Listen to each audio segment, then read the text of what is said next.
Okay, but then let's maybe start with short intro rounds. Somebody? Maybe you can start. I guess you're doing something quite traditional in the field. Hey, I'm a friend Kristjan. running a real estate fund. I'm partner at Karma Ventures, Tallinn, Estonia-based team. We have now our second fund out of which we are investing. Sort that out. Yeah, good. Launched it last year. It's a 100 million fund. We are doing early stage investments into deep tech companies in Europe. Yeah. Hi everyone, I'm Jone, and I'm speaking together with Andres, so I think. Andres, can you please switch off your mic? Yeah.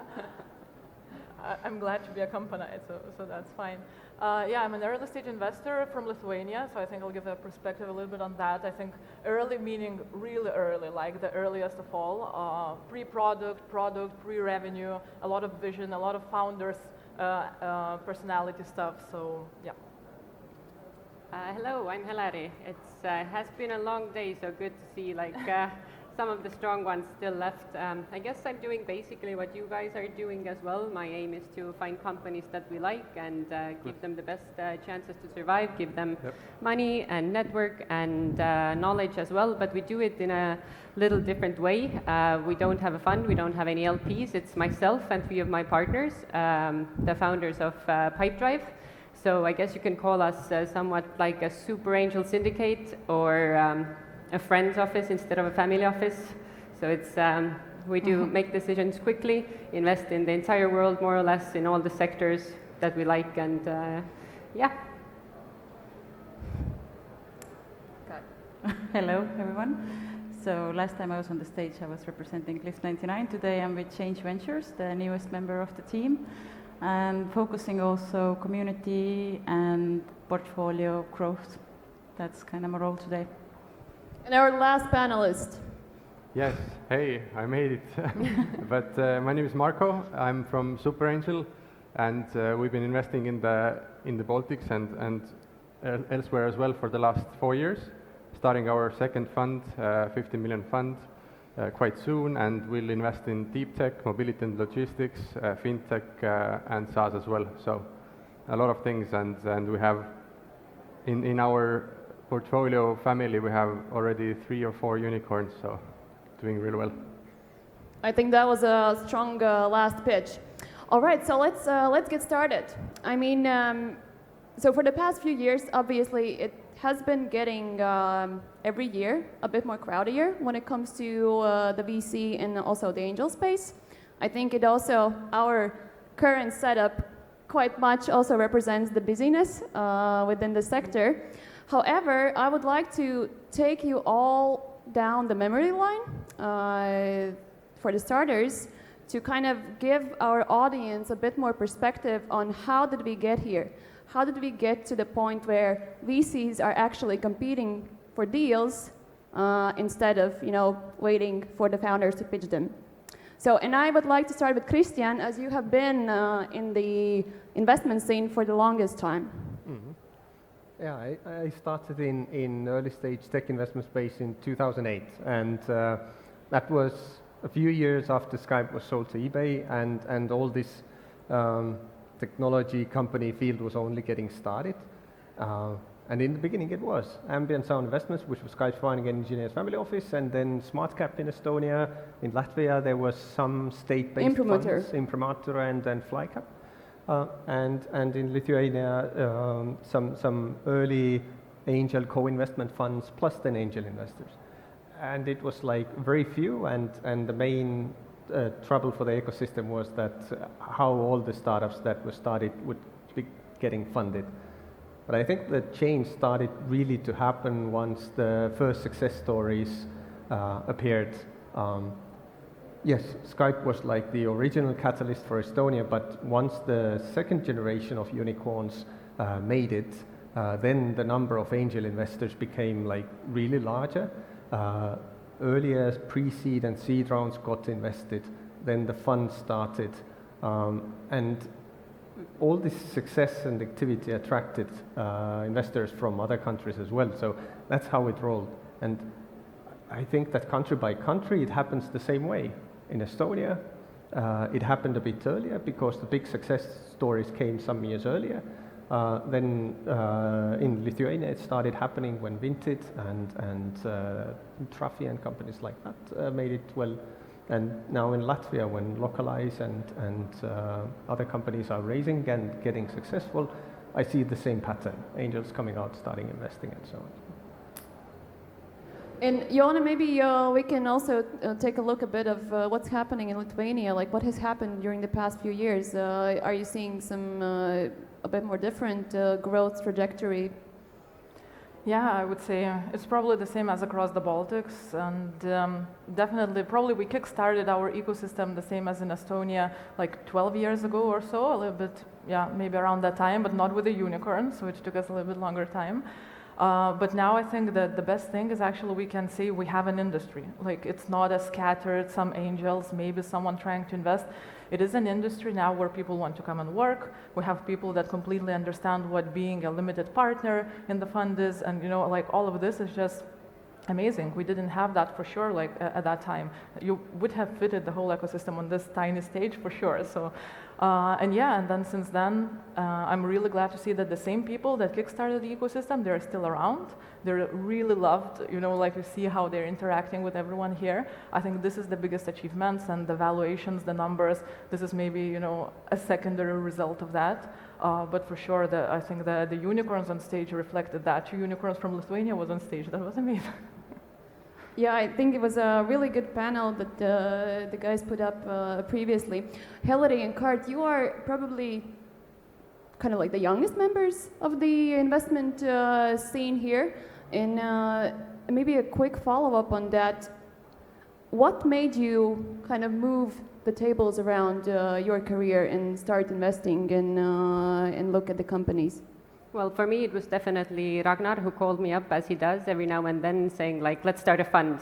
I laughed and said no. I like working at Ampler Bikes with bicycles, but then I realized that there's a lot of impact we could make with this kind of money and this kind of knowledge, so it just seemed the right thing to do. But just to follow up on the question before about competition, I actually haven't really sensed it before, and I don't know if it's because we're not really a VC fund, and I'm really happy to invest alongside all of you because it gives us more confidence that the company will do well, but the vibe of cooperation has been really good, at least in Estonia, with investors.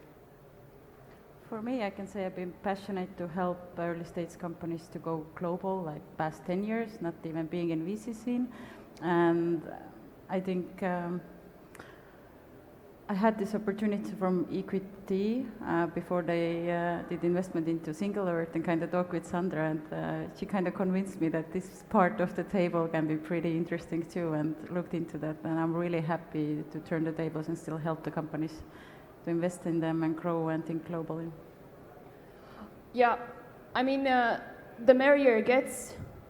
I think it also kind of, you have to have your pitch like really good one, right? Also in terms of speaking with founders, speaking with other investors, why I previously kind of highlighted that, it gets a bit more cozy with time is due to the reason that I've heard that there are some investors who are, occasionally missing out on some really good deals just because they wasn't there for the right time, right? How are things looking at the Superangel, Marko? Obviously, you're coming from the most busiest ecosystem within the Baltics, and are you missing out on deals? Are you getting them? What's happening? Pretty much getting all of them, yeah. But the Baltics scene, and Estonia especially, is quite small. So let's say a few people who know all the others. So both of us are here, and then we know when someone is starting a new company. So I used to work at Wise myself in 2014 to 18. So basically now we have invested in 3 companies which came out of Wise employees. So if you're living here, working in those companies, you have friends there, so you pretty much know when someone else is starting a new company. And the news travels fast. And on the competition side, I think we're a small market. We only funded maybe 10 to 20% of all the capital which startups raised in our scene. So pretty much we can all invest into the companies, and we can't still fund all of the Baltic companies who basically fundraise. So I think the scene is still early. We have a lot where to go to. And in terms of valuations and the rounds, obviously we are all aware that the rounds are growing. A rounds are doubling, seed and growth also growing. What's happening with the valuations? Are we still in the hype time, what was more noticeable during the pandemic, or are we seeing those valuations going a bit more decent? I think there hasn't been like an immediate impact yet. I think it's quite similar to what it has been over the past few years. Yeah, maybe, I don't know if any others have observed anything differently. I think there has been some inflation in the rounds. So we had the first fund was 16 million, second is going to be larger, but we pretty much still invest in the same stage. So our ticket sizes have grown a little bit in order to maintain our ownership or shareholding in the companies. So there has been a slight increase, but obviously salaries are growing, everything is growing. So I think it's quite normal, but we haven't made a huge jump. So basically it hasn't quadrupled basically in the last 2 years. But the change has been more like, for me, I have noticed the change in, let's say, 5-year horizon. Like when we raised our first fund, our target ownership is something like 15%, but we do something like 10 to 20. And at that time, when we raised our 70 million fund, we were confident that with a 3 million investment ticket, we can get our target ownership. Now, when we raised a new fund last year, the 3 million ticket doesn't give you any more this type of 15% ownership in good cases. And that's why we also wanted a bigger fund in order to be able to get that target ownership. So over the 5 years, definitely there has been. I think that past 1 or 2 years have been pretty much similar. Yeah, I think I would add to that. I think natural, of course, the valuations are increasing. It has been kind of the theme lately, but at the same time, I think in the funds, the VCs shouldn't complain because the funds are also increasing. So now having, I don't know, like smaller than 50 million, seed stage fund is probably not so popular. So at the same time, it's easier to raise bigger funds. So that's kind of, that's how we compensate the founders as well. So I would say it's quite natural and we shouldn't be, too picky about it. I can't speak to the history of the industry because I only started in July, but I have spoken to about 500 founders all across the world. And what I do see is a difference in valuations in our region and in Silicon Valley and London, perhaps. So we in Honey Badger also try to stay away from those regions a little bit and put our knowledge and money somewhere where it's a little bit more needed, I guess. Can I have one comment? Sure. I've heard actually from some German investors saying that Baltics is already kind of more expensive than in their home market. So the popularity here is making many investors interested. The number of deals is limited, which are like really good. And that's why, like on average here, the let's say seed and Series A round terms are kind of sometimes even more expensive. So. Yeah, I think that's a good point. And also this leads me to the next part of our discussion about the value proposition of an investor. So obviously there are also at this point quite a lot of interested VC firms from across Europe and beyond. And they are coming over. Obviously the founders from one hand need those big names. From another, they need a partner who understands the market and who understands also the Baltic perspective, right? To back them really early. And how are you guys within your funds working in order to build the value proposition beyond the money? Who wants to start? Yeah, maybe I can start because we are at the earliest stage, so maybe we can do it gradually to karma. So of course, as being very early stage, and we obviously run acceleration, so we have like a set of how we help the founders at that stage, and maybe I don't need to like talk too much there, but there are like kind of the hygienic things we help them to set up, and I think we don't need to go beyond that and try to advise them on sales as partners or someone else. We just need to do our job, what we know we can do best. But for sure, I would say for founders, it's essentially important whom you have on the fund side as a partner, that you can actually see his or her personal network, where they can take you later, because definitely each fund can pitch themselves very well, but if the founders don't do their due diligence of, okay, so what was really, let's say, the meme already, but the value add of the VC, then most likely it can be very limited to what that specific partner brings. But at the same time, what the partner brings is amazing if that person is very well connected, and they can take you to the next rounds, and actually to the funds like the ones who were here on the stage before. I think it's essential to bring them to those funds, and I think this is the value add of all of us, what we can do here. Sure, I can continue. I think it's great if founders come already knowing what they need. If they have mapped out what kind of investors they want, whether they need sales or they need tech or they need help with hiring, and then it's really great to find that match as well. It doesn't really have to be that long of a process. They come to you and they say like, hey, we need someone to build up our sales processes, and I say, great, I can do that. Let's move on. Anyone else wants to add something? I can add. Yes, Sorry. please go ahead. So I think it's super important that we build relationship with these tier 1 funds, and especially the ones we had up here. And I have seen in change, at least the last rounds, what we have done. It's always have some strategic partner as well who has know-how in the industry or sector, like Quota in clean tech and Chilatech at the German fund in this specific area. I think it's very important that there is both sides and co-investing in that sense, and not fight about the tickets. Yeah, the value add is a buzzword in like everybody says that we are a value add investor, but like obviously we are. I mean, everybody wants to help your portfolio companies, your founders. So I think it's hard to sell on that. So say that you put on your website, we are a value adding investor. Then startup comes to our website, says that wow, this one is a value adding, but like everybody has the same text. So in the end, how you measure the investors is through the track record and through what other founders are saying about the investor.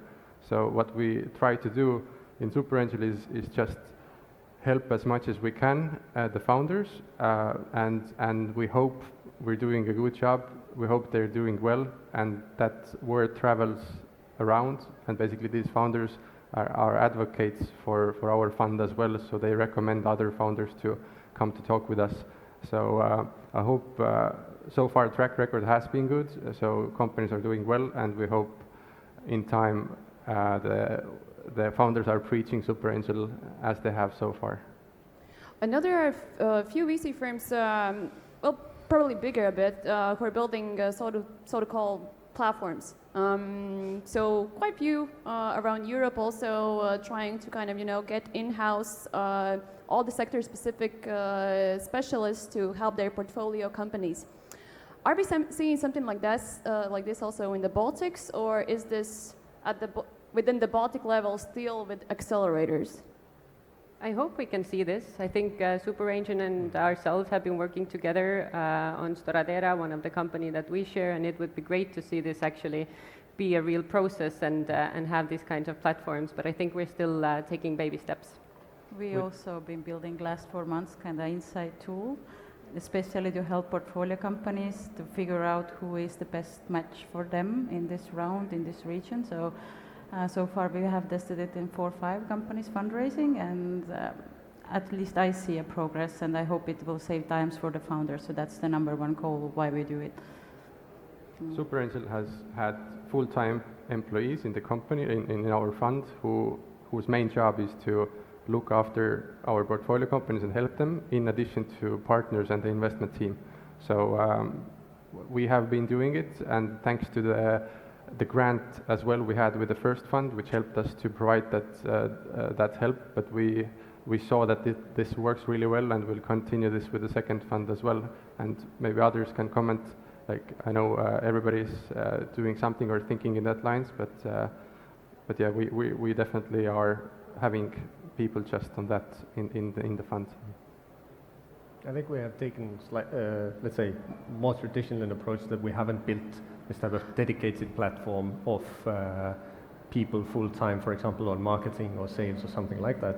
But what we have tried to do is that when putting together our own team, like Harma Ventures team, we have brought in people with really diverse backgrounds, and all of us work on investments, but we have always made everybody available for startups to get advice on, because we think that what basically we as investors can give to startups is sharing our experience, give inputs to founders when they make decisions, and then the founders can take these inputs, take into account the ones that they agree with, push aside the ones they don't, and make like better decisions. And if we as a team can give them more diverse inputs, that's like the thing that we can give them. But we do this as an investment team. We don't have like a full-time team for that. So. For you also, it's probably a bit more challenging, considering that you're the only fund who's doing later stage deals, or right? Still the only fund, and you probably are, competing for deals all over Europe, in a sense. But just recently, things are picking up also here, right, with A rounds. So we hope to see more and more probably A round investors popping up, right? Yeah, exactly. And I think that the ecosystem quality sign, at least from our point of view, is that out of the first fund, although we have like pan-European mandate, like half of the investments were in the Baltics, like in terms of number of companies, and then half were outside. And we didn't kind of make the investment so that we thought at the back of the head that, hey, let's actually make a discount here because the company is here. We kind of really thought that this is the best company for the portfolio. So. Yeah, I think it's amazing actually how the funds used to be like 3-4 maximum people group, and now actually the funds are becoming like Andreessen Horowitz, like 100 something. So I'm wondering when we'll have that in Baltic, but I'm pretty sure someone will be the first to do it. So. Yeah, this leads me actually to my next question, which is more about predictions. So the predictions, let's say for the next, let's be maybe not that outgoing, for the next 5 years. I think it's still enough. So what is going to happen with the Baltic tech ecosystem in terms of startups, maturity, deals, maybe sectors that are being a bit more bolder than others? What is your perspective? How do you see us in 5 years from now? I have like one thing that I think that will happen is that so far, like to every Baltic startup conference where you go, everybody says that, hey, look at Estonia, how many unicorns they have and how many startups they have. I think that now that Latvia and Lithuania are on this growth trajectory, a lot of growth is going to come from these two markets in terms of number of startups, and yeah. I like that projection. Very much looking forward to it. When it comes to investing, what I really hope that's going to happen is I hope that the angel communities will grow much bigger, and the founders can count on, at least in pre-seed and seed stages, on ex-operators from the companies that have already become successful, and to hope on them to help them get to the next stage until they really need to go get that VC money. Yeah, I hope also Latvia will pick up this exits, and then the money circulates back to the early stage, and I think this is how it started in Tallinn, Estonia as well. So I wish to see that more in Lithuania and Latvia. I think that or hope that we have enough exits, or enough of the whole GDP is coming from the technology space or startup space. So the government and the ministers also are taking this into account. So there won't be debates about let's redefine the term startup in the government or any of those conversations, but we rather on that level start to think about how to build governments or build countries as products, and these would attract more talent into our region. So how to make the restriction a little bit more appealing so companies would establish here. So I hope this long vision of more unicorns and more people working in tech, producing more, will help to lobby and change that direction as well. So we will become even bigger playground for all the startups to come and establish here. So we only have like first examples of local entities who are basically raising millions of or hundreds of millions of euros capital. Usually previously they did their companies or managed their companies in Delaware or anywhere else, but this there has been Baltic is one of the examples, and I hope this continues. And it's our job as well in order to influence the decision makers as well, to be really friendly to technology people, to startups, and have visa programs and etc. etc. Yeah, I think as for the development of the ecosystem, there's probably not much to say. The guys over here said that there will be decacorns, so like, I mean, just imagining that in a few years there will be decacorns sitting on the stage and it will be pretty normal. Now it looks unbelievable, but probably unicorns also looked that way a while ago. So for sure this will be growing. There will be a lot of angels, that I can assure you. I'm pretty sure there will a lot of successful founders that will be investing in the market. And but maybe a little bit on the less positive thought that I have is that those angels can actually push out the maybe not so risk tolerant VCs, and this is where we can actually end up being. And maybe that's one of my kind of thoughts, that this is where we, like now on this stage, we have to be a little bit more risk tolerant and like really not to miss on those unicorns, but because I'm pretty sure we already did, all of us, for sure. And there are all in this conference that we are missing because they don't have a certain MRR. So that's what I really want all of the VCs to kind of think about. Yeah, I think it's a really good point, because just yesterday I was speaking at the Investors Day, and we had this chat with few friends over who makes a better investor. Is it an operator or is it a founder? And what's your take on this? Operator versus founder? I would say they probably have different roles a little bit. The founders, they might be the ones who actually spot very well the big vision, the passion, and they can back and definitely support, maybe to a smaller extent. Maybe VCs in this case, they can come in, especially in later stages, with much more value add. So this is where I think it makes a lot of sense, maybe based on the stage. But in early stage, I might lean to the founders, actually.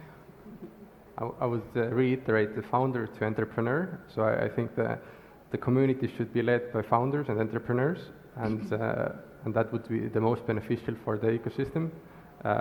And yeah, I wouldn't like to see an ecosystem run by VCs, but just we are pretty much entrepreneurs as well. So we should all be like investing and also building something at the same time, so we don't only so we have our hands dirty ourselves doing something, and then we can give the best advice. So I would say founders / entrepreneurs, so we can be in the mix as well.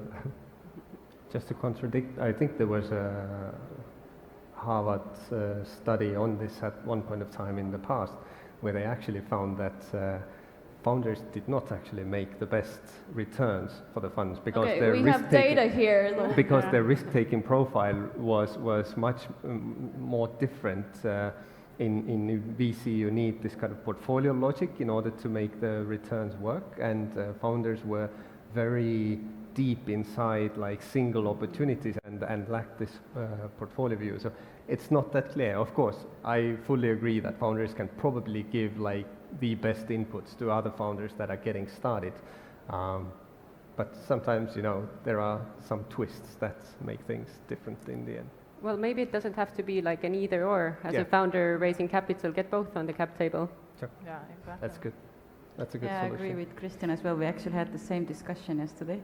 And what we found out, I will quote Kart, partner in Change Ventures, who said that she thinks that the most important is actually the psychological traits of the VC. So to be humble and go with the change. So there's so much changes happening. So for example, when founder is turned VC, so the way he or she was building things is totally different than people are doing now. So I think there's other traits we should look, not just founder or operator.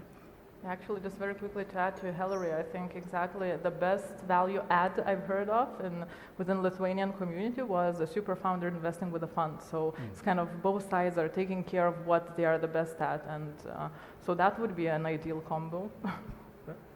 All right, our time is up. Thank you so much, my dear panelists. Thank you, audience, for listening to us. The very last discussion of day one has ended, and so has our day one ended. So a round of applause to everybody.